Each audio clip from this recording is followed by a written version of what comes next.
alhamdulillah, l'imam As-Sa'di, rahimahullah, il dit dans ce verset, lorsqu'Allah dit, ô vous qui portez la foi, le jeûne vous a été prescrit comme il a été prescrit à ceux qui vous ont précédé, afin que vous atteigniez la piété. Il dit, Allah subhanahu wa ta'ala informe de la faveur qu'il a fait à ses serviteurs, de leur avoir rendu le jeûne obligatoire, parce que c'est une faveur. Comme il a rendu obligatoire aux communautés passées. Car le jeûne fait partie des législations et des ordres qui sont avantageux pour toute la création en tout temps.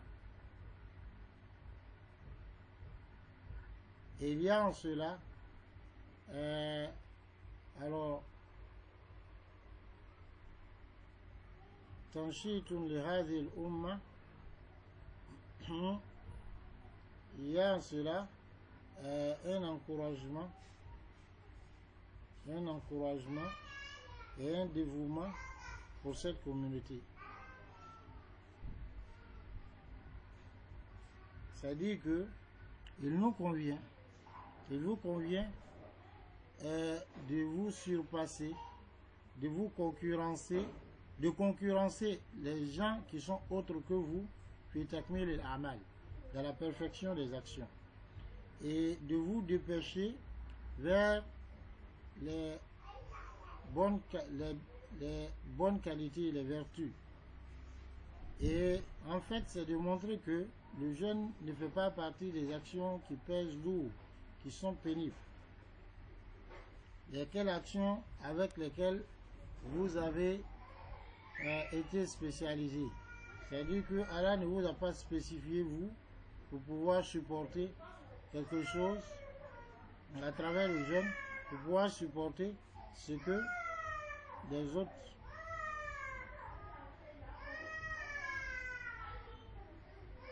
n'ont pas supporté. Ensuite, Allah subhanahu wa ta'ala a cité sa sagesse dans le fait de légiférer le jeûne. Il dit la'allakum tattaqun, afin que vous atteigniez la piété. Car le jeûne fait partie des plus grandes causes de la piété. Car il y a dans le jeûne l'accomplissement de l'ordre d'Allah et le délaissement de son interdiction. Ce que le jeûne contient comme piété, c'est que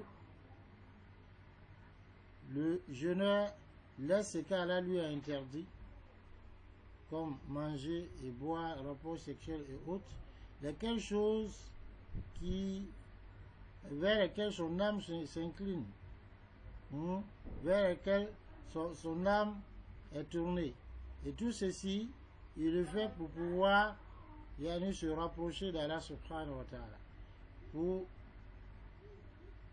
Il abandonne ces actes-là en espérant la récompense d'Allah. Ceci fait partie de la taqwa. Et parmi ce qui fait partie de la taqwa, c'est que le jeûneur s'entraîne au contrôle permanent d'Allah. C'est-à-dire que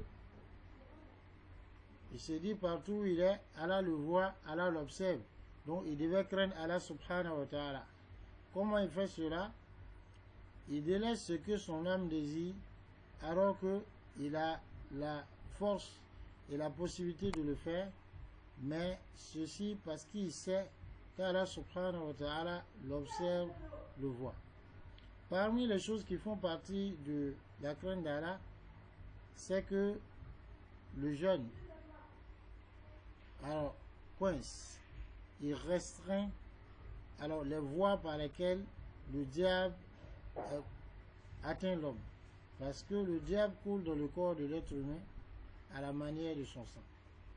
Et donc par le jeûne, alors l'être humain, les voies par lesquelles le diable va nous atteindre seront affaiblies et les actions de désobéissance seront réduites. Donc on va faire lâcher le mal et le jeûneur, parmi les actions de piété, parmi ce que le jeûne contient comme piété, c'est que le jeûneur, dans la plupart du temps, alors son obéissance augmente, alors que l'obéissance à Allah, les actions d'obéissance à Allah font partie des qualités de la piété. Et parmi les actes, parmi ce que, alors, parmi ce que le jeûne contient comme vertu de la piété, c'est que à travers le jeûne, lorsque le riche goûte à l'amertume de la faim, cela exige de lui, va l'obliger à assister les pauvres qui sont besogneux, qui n'ont pas quelque chose. Et ceci fait partie des vertus de la piété. Car Allah nous accorde la bonne compréhension. Donc ça, on voit que à travers cela, l'exégèse des savants les exégèses des savants se rapprochent les unes des autres. Et on va voir maintenant Fawa'idu al-Aya. Mais avant de voir ce Fawa'idu al-Aya, les joyeux du verset, on va voir encore dans le sens du verset, le siyam c'est quoi? هو التعبد لله تعالى بالإمساك عن الأكل والشرب والجماع من طلوع الفجر إلى غروب الشمس.